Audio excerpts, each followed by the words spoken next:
From poop quotas for its citizens to punishments that can last 3 generations, here are 10 strange facts about life in North Korea. 10. The Pleasure Squad. One of the most mysterious aspects of North Korean society is the existence of the Kijong-dong, which translates to Pleasure Squad. These groups of around 2,000 women are handpicked by the supreme leader, and they're split into 3 groups. One group offers massages to their patrons, another provides musical entertainment in revealing clothes, and the third group is required to offer sexual favors to high-ranking party members. While the rest of the country struggles to put food on the table, Kim Jong-un and his cronies host wild sex parties with these women, some of whom are very young. The members of the Pleasure Squad are usually plucked right out of school, and while their parents are rewarded handsomely, they don't hear from their children ever again. Based on reports from North Korean defectors, these girls must meet a strict criteria, including being under 5 foot, possessing a feminine voice, and most importantly, being a virgin. After spending a decade in the service of the supreme leader, these girls are usually married off to elite guards or officials. In order to keep their existence a secret from the rest of North Korean society, they're settled in the remote countryside and kept under close observation for the rest of their lives. 9. Poop quotas. North Korea's long, complicated history has put it at odds with its southern neighbor for decades. However, what you might not know is that the Hermit Kingdom relied on South Korea for some essential imports, with the most significant being fertilizer.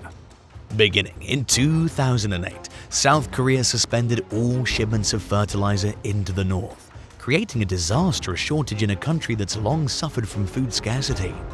China stepped in to fill the gap, but after the dictatorial regime closed its borders during the pandemic, fertilizer quickly started to run out. The state decided to take a creative approach to solving the problem by asking citizens to collect their own poop to use as fertilizer. Each member of North Korean society was required to send over 300 pounds of their poop within a 10-day period between the 4th and 14th of January. Anyone that worked at a state-owned factory had an even larger burden to bear, since their poop quota was an astonishing 1,100 pounds. Now, the government tends to force its citizens into doing its bidding, but in this case they decided that gentle persuasion might be a better approach. To encourage people to meet their poop quotas, the government started offering manure trading licenses in exchange. People that managed to fulfill the quota were allowed to buy and sell manure at the market, and in a nation like North Korea, that might be the best that they could hope for. 8. The 3-generation punishment policy.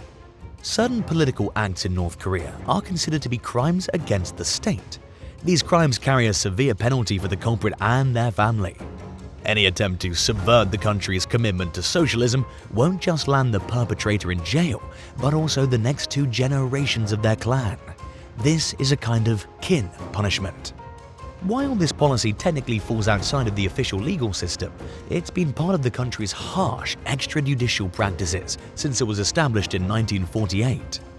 The system is called Yeonjwaji, which translates to association system, and it's designed to ensure unquestioned loyalty to the regime's ideology. North Korean defectors have provided gruesome details of entire families being sent to labor camps, and in some cases, they face summary execution without trial. Some say that this system is based on the concept of blood guilt, which states that a political offender's rebellious nature is part of their genetic makeup. This makes any relative of counter-revolutionaries equally liable for their crimes, and the government allegedly believes that keeping the entire bloodline in jail is the only way to hold on to power. While this policy's name might make it sound like the 4th generation would finally be freed from captivity, that's not exactly the case. Reports indicate that a 4th generation simply won't come into existence, since conditions in the labor camp are too harsh to raise children in. Even if the grandchildren of the accused are able to conceive, the expecting mothers usually vanish without a trace. 7. The Kidnapped Director. In 1966, the future supreme leader of North Korea, Kim Jong-il, was asked with producing propaganda films for the country. As a major movie buff with around 15,000 titles in his personal collection, he understood the power of a well-produced feature, and decided to kidnap the famous South Korean director Shin Sang-ok to help him out. The plot began with the kidnapping of his ex-wife, the actress Choi Eun-hee, while she was in Hong Kong. She was taken to Kim Jong-il and treated relatively well, with the heir to the Hermit Kingdom showing her films and brainwashing her with propaganda over the next 5 years.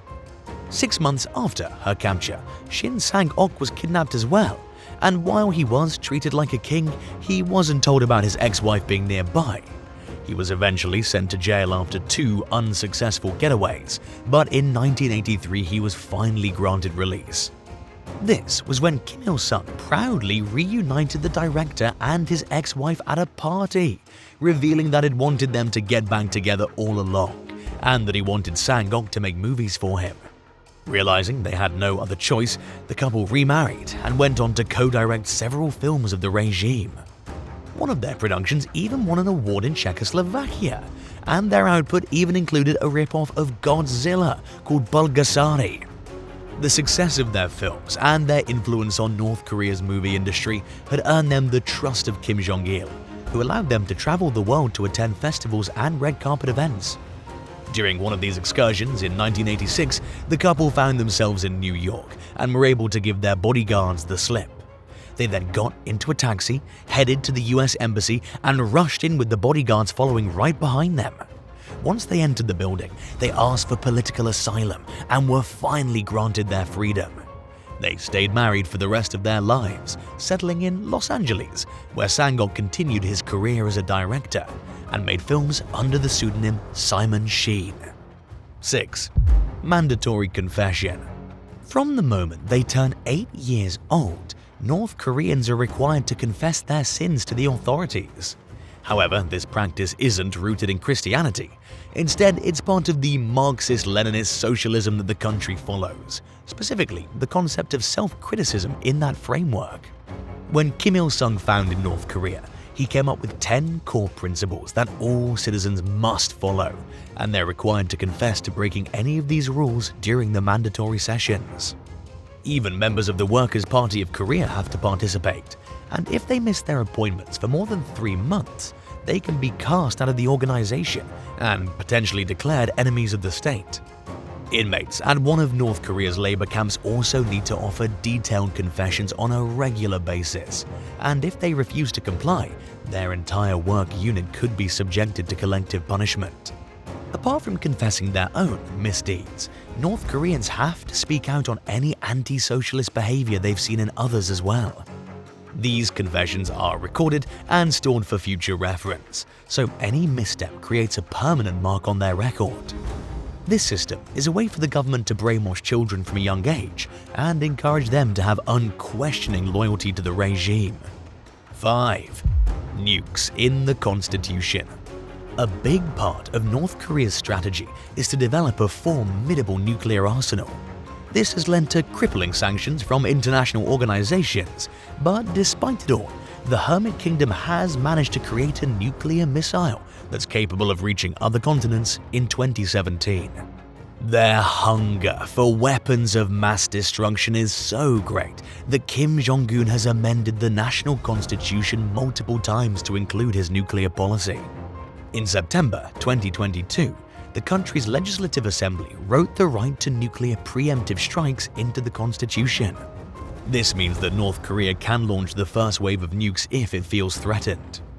This new law also gave Kim Jong-un complete control over the nuclear arsenal, but it also left room for automated missile launches if the command and control system was compromised. Additionally, it outlawed the sharing of nuclear information with other nations, including North Korea's own allies, which raised concerns about a potential nuclear strike from the isolated country. A year after this law was passed, the constitution was amended yet again to include a section about increasing nuclear weapon production. As a result, the country's scientists are constitutionally required to upgrade the nuclear arsenal and expand it continuously. Kim Jong-un claims that this is all for self-defense, but international commentators are worried that it increases the likelihood of all-out nuclear war. What are your thoughts about North Korea's nuclear obsession? Let us know in the comments below and subscribe while you're at it. 4. North Korean basketball.